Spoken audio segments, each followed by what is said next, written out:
خوف پیدا ہونے کے لیے خطرے کا ہونا ضروری نہیں۔ خوف انسان کے اندر پیدا ہوتا ہے، حالات سے بھی اور خیالات سے بھی۔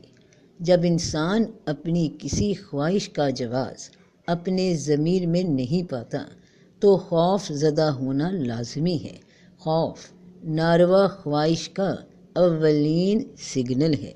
ہر انسان کو کسی نہ کسی سے محبت ضرور ہوتی ہے، اور اگر وہ محبوب انسان اپنی ہی ذات گرامی ہو تو خوف سے بچنا محال ہے۔ اپنے آپ سے محبت دوسرے انسانوں سے تصدیق کا تقاضا کرتی ہے، اور دوسرے انسان اس انسان سے محبت نہیں کر سکتے جو اپنے آپ اور صرف اپنے آپ سے محبت کرتا ہے۔ اس لیے دوسروں کے عدم تعاون کا خیال ہی خوف پیدا کرتا ہے۔ خوف اس بات کا ہوتا ہے کہ مجھے جاننے والے مجھے ماننے والے نہیں ہیں۔ آخر کیوں نہیں ہیں؟ کسی انسان کو انسانوں میں محبوب بننے کے لیے ان سے محبت کرنا پڑتی ہے، اور دوسروں سے محبت کرنے کا عمل اپنے آپ سے غافل ہونے کا عمل ہے، اور یہ عمل اپنی ذات سے محبت کرنے کے عمل کے خلاف ہے۔ اس لیے محبت خواہش خوف خلق سے مبرہ نہیں ہوتی۔ خوف ایک انداز نظر ہے، ایک نقطۂ نظر ہے، ایک واہمہ ہے جو حقیقت بن کر سامنے آتا ہے۔ ہر حادثہ ضروری نہیں کہ رونما ہونے سے پہلے خوف پیدا کرے، اور ہر خوف ضروری نہیں کہ کسی حادثے پر ہی ختم ہو۔ حادثہ اطلاع کے بغیر آتا ہے۔ خوف بذات خود ایک حادثہ ہے جو آتا ہے اطلاع کے بغیر، اور انسان کے دل میں بیٹھ جاتا ہے۔ یہ گھس بیٹھیا کہاں سے آتا ہے، کیسے آتا ہے، کیوں آتا ہے، کیا معلوم۔ بدنیتی کی فوری سزا خوف ہے۔ نیت اعمال سے مخفی ہوتی ہے، اس لیے خوف اعمال کے نتیجوں سے بے نیاز ہوتا ہے۔ لہٰذا ایسا عمل جس کی نیت بری ہو اور نتیجہ اچھا ہو خوف پیدا کرتا رہے گا، اور وہ عمل جس کی نیت اچھی ہو خواہ برا ہو خوف سے آزاد رہتا ہے۔ خوف دراصل بری نیت کی تخلیق ہے۔ نیت کی اصلاح کے بغیر یہ سزا ختم نہیں ہوتی۔ اللہ کے دوستوں اور خاص بندوں کی یہ پہچان بتائی گئی ہے کہ ان کے ہاں خوف اور حزن نہیں ہوتا۔ اللہ کے دوست نیت کی پاکیزگی کے بغیر کوئی عمل نہیں کرتے۔ ان کے اعمال اچھی نیات کی وجہ سے درست ہیں۔ نتیجے سے بے نیازی ہی خوف سے بے نیازی ہے۔ اندیشہ ہماری خواہش کے برعکس کسی نتیجے کا امکان ہے۔ جب خواہش خوش نیت ہو تو کسی بھی قسم کا نتیجہ خوف پیدا نہیں کر سکتا۔ جب خواہش بد نیت ہو تو کسی بھی قسم کا نتیجہ خوف سے نہیں بچا سکتا۔ اللہ کے دوستوں کو ملال نہیں ہوتا۔ کسی شے کے کم ہونے یا گم ہونے سے ملال پیدا ہوتا ہے۔ اگر انسان اپنے کسی حاصل پر ہمیشہ قابض رہنے کی خواہش نکال دے تو ملال پیدا نہیں ہوگا۔ مثلاً اپنے حسن، اپنی جوانی کو ہمیشہ قائم رکھنے کی لا حاصل خواہش نہ کی جائے تو کبھی ملال نہیں ہوگا۔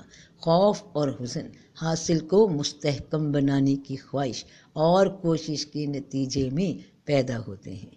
زندگی کو ہمیشہ زندہ رکھنے کی خواہش موت کے خوف سے نہیں بچ سکتی۔ زندگی صرف ماضی اور مستقبل کے سنگم کا نام ہے۔ ماضی اور مستقبل دونوں ہمارے اختیار میں نہیں۔ حال پر اختیار برقرار رکھنے کی صحیح ناکام خوف کے سوا کچھ پیدا نہیں کرتی۔ خود کو محفوظ بنانے کی خواہش غیر محفوظ ہونے کا اعلان ہی تو ہے۔ ایسا کیوں ہے؟ شاید زندگی اپنے اندر گرتی رہتی ہے ریت کی دیوار کی طرح۔ اسے کسی آندھی یا طوفان کے تکلف کی ضرورت نہیں۔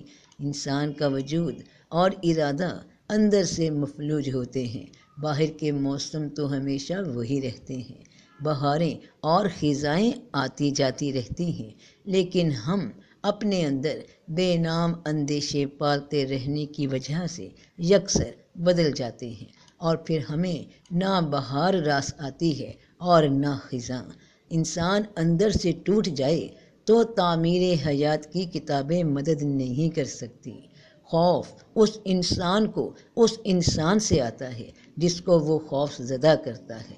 ہمارے رتبے اور مرتبے ان لوگوں میں خوف پیدا کرتے ہیں جو ان مراتب کے خواہاں ہوں۔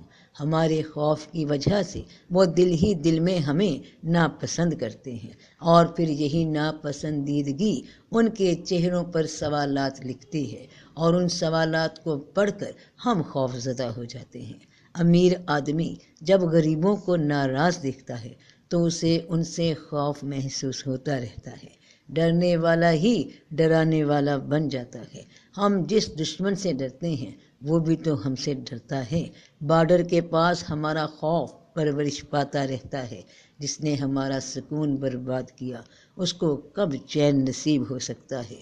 یہ قانون فطرت ہے۔ اندھیرا اجالا ایک دوسرے سے ڈرتے ہی رہتے ہیں۔ پیسے گننے اور جمع کرنے والا غریب ہو جانے کے ڈر سے سو نہیں سکتا۔ باغی لوگ حکومت سے ڈرتے ہیں، حکومتیں بغاوتوں سے ڈرتی ہیں، اور ڈرنا بھی چاہیے۔ طلباء اساتذہ سے ڈرتے ہیں اور اساتذہ طلباء سے ڈرتے ہیں۔ ڈرانے والا بہرحال ڈرتا ہے۔ خوف ایک حد تک تو خیر جائز ہے۔ خوف احتیاط پیدا کرتا ہے، اور احتیاط زندگی کے تیز سفر میں ایک موزوں اور مناسب عمل ہے۔ لیکن ایک حد سے زیادہ خوف ہو تو انسان کا سارا تشخص، اس کی ساری سائیکی، اس کا باطنی وجود سب ٹوٹ پھوٹ کا شکار ہو جاتے ہیں۔ خوف خون کی رنگت اور ہڈیوں کا گودا ختم کر دیتا ہے۔ خوف زدہ انسان پتوں کی کھڑکھڑاہٹ سے ڈرتا ہے، سرسراہٹ سے ڈرتا ہے، وہ آنے والوں سے ڈرتا ہے، وہ ہر ایک سے ڈرتا ہے، اپنے آپ سے ڈرتا ہے، اپنے ماضی سے ڈرتا ہے، اپنے حال سے ڈرتا ہے، اپنے مستقبل سے ڈرتا ہے، بلکہ اپنے پرائے یہاں تک کہ اپنے ہی سائے سے بھی ڈرتا ہے۔ خوف اگر ایک بار دل میں بیٹھ جائے تو پھر وجہ کے بغیر ہی خوف پیدا ہوتا رہتا ہے۔ ڈرے ہوئے انسان کے لیے ہر امکان ایک ٹریجڈی ہے، اس کے لیے ہر واقعہ ایک حادثہ ہے۔ خوف زدہ انسان خود کو اس بھری ہوئی دنیا میں تنہا محسوس کرتا ہے۔ خوف احساس تنہائی ضرور پیدا کرتا ہے۔ خوف زدہ انسان کی مثال ایسے ہے جیسے کسی وسیع صحرا میں تنہا مسافر کو رات آ جائے، اور جب انسان اپنے وجود سے بے خبر ہو اسے اپنے وجود کا احساس بھی مشکل سے ہوتا ہے۔ خوف سے بچنے کا واحد مناسب اور سہل طریقہ یہی ہے کہ انسان میں خدا کا خوف پیدا ہو جائے۔ یہ خوف ہر خوف سے نجات دلاتا ہے۔ انسان اپنے آپ کو اللہ کے سپرد کر دے تو ہر خوف ختم ہو جاتا ہے۔ اگر منشائے الہی کو مان لیا جائے تو نہ زندگی کا خوف رہتا ہے، نہ موت کا، نہ امیری کا، نہ غریبی کا، نہ عزت کی تمنا، نہ ذلت کا ڈر۔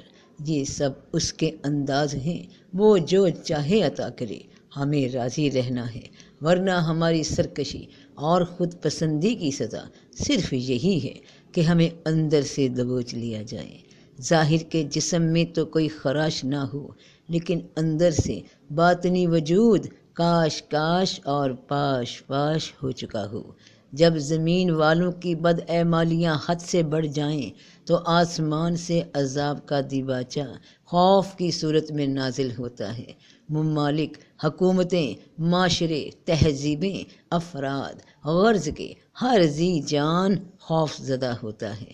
ہر شخص یہی محسوس کرتا ہے کہ نہ جانے کب کیا ہو جائے۔ ہر ارتقا اندیشے سے دوچار ہوتا ہے۔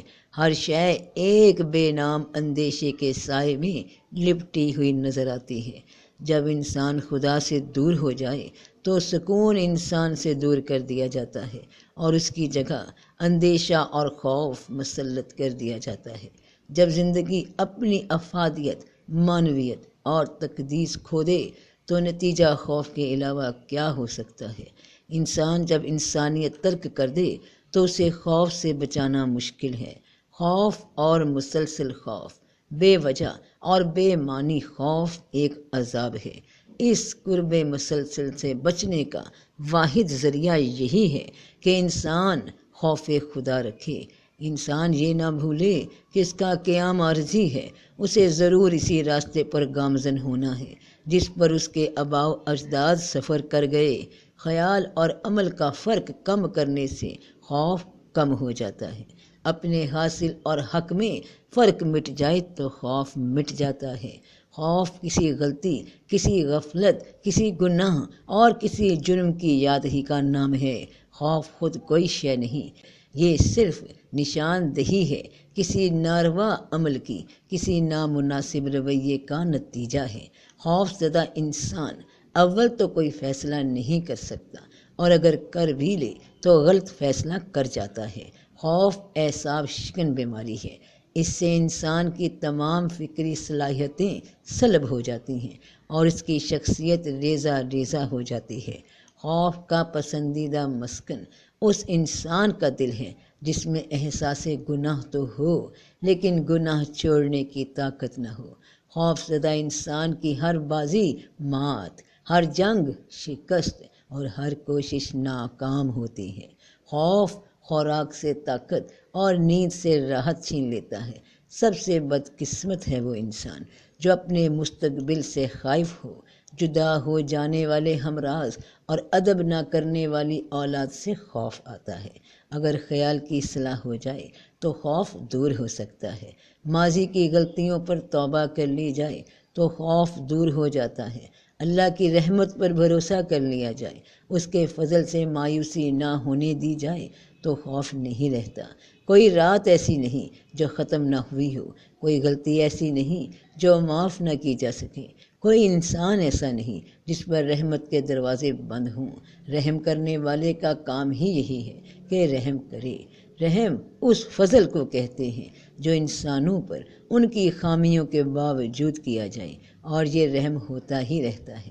کسی کو خوف زدہ نہ کیا جائے تو خوف کا عذاب ٹل جاتا ہے۔ دعا سے خوف دور ہوتا ہے، اور دعا کا حاصل اور اس کا محصل ہی یہی ہے کہ یہ ہمیں ہمارے خوف سے نجات دلاتی ہے۔